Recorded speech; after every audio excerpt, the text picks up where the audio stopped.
Welcome and thank you for tuning in. Liverpool Football Club have amassed 100 out of a possible 102 points. Think about that for a second.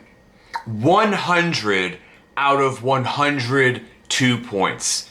I mean, it's just unbelievable to think about how Liverpool have won 33 out of a possible 34 games. It's mind-boggling how incredible this football team is. The Reds today defeated Southampton 4-0 at Anfield. Of course, many Liverpool fans, including myself, were a bit surprised to see the Reds fail to score in the first half, but that was quickly fixed in the second. Alex Oxlade-Chamberlain smashed home a beautiful strike from just outside the box. Some may be critical of Southampton's keeper Alex McCarthy, but I'm not on that goal. He simply knew nothing about that rocket strike. I mean, so many defenders were obstructing his view. There was nothing he could do about it. Plain and simple. It was a wonderful goal. The breakthrough for Liverpool. Of course, Mo Salah had two excellent goals for the Reds.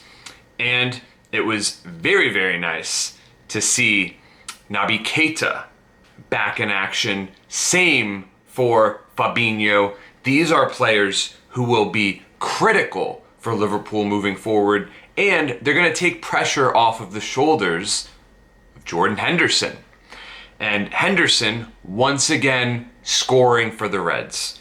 I mean, he is just such an incredible player. It took just about 10 years for him to get the credit he deserves, but pretty much everyone in world football knows that Hendo is truly an outstanding player. His name was sung constantly today, and rightfully so.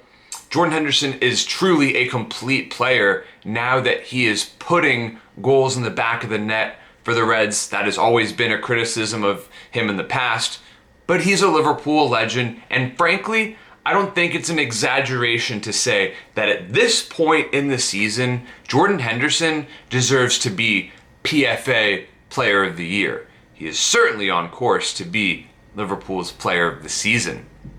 Now, up top, Bobby Firmino played an excellent game. It doesn't matter that he hasn't scored at Anfield since April.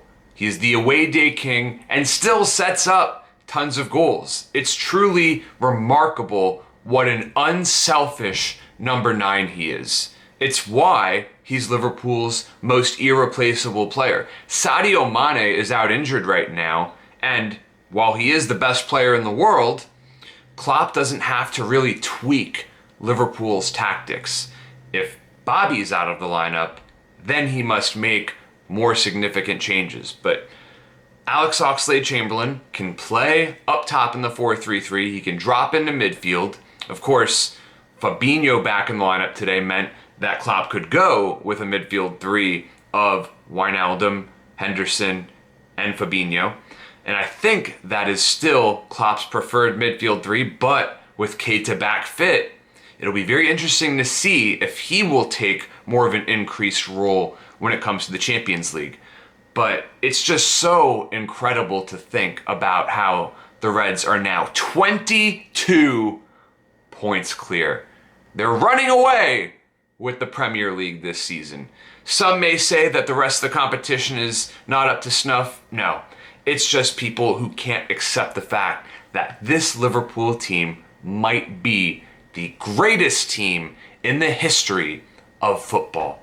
They are that incredible, that dominant, and here comes a well-deserved 2-week break for the senior players before getting back in action against bottom of the table Norwich City. So all in all, another fantastic result for Liverpool, 4-0 over Southampton, and the Reds continue marching in. Thank you so much for tuning in, and please subscribe to my channel.